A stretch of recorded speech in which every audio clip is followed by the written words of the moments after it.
خیبر پختونخوا میں غیر قانونی مقیم غیر ملکیوں کا انخلا جاری ہے۔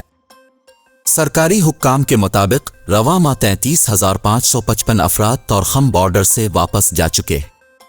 میڈیا نے سرکاری حکام کے حوالے سے بتایا ہے کہ مجموعی طور پر 2,772 خاندان واپس گئے ہیں۔ سرکاری حکام کا کہنا ہے کہ 8,309 مرد اور 5,457 خواتین واپس افغانستان گئے ہیں۔ غیر قانونی مقیم غیر ملکیوں کے حوالے سے سرکاری حکام کا کہنا ہے کہ واپس جانے والوں میں 19,789 بچے بھی شامل ہیں۔ واضح رہے کہ گزشتہ روز نگراں وزیر داخلہ سرفراز بگٹی کا کہنا تھا کہ افغان مہاجرین کے انخلا سے متعلق تاریخ میں توسیع نہیں ہوگی۔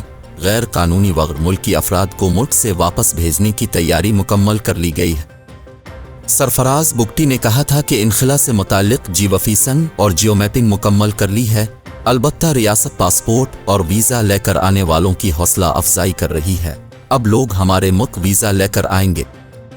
ان کا کہنا تھا کہ کسی بھی ملک میں ایسا نہیں ہوتا کہ یومیہ 12 سے 15,000 افراد بغیر سفری دستاویزات سفر کریں۔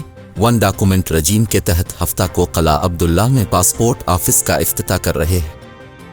اس کے علاوہ وزیر داخلہ نے کہا تھا کہ پاک ایران اور افغان بارڈر پر کاروبار کا اپنا ایک طریقہ کار ہے۔ ہم نے بلوچستان میں کاروبار نہیں بلکہ اسمگلنگ بند کی ہے۔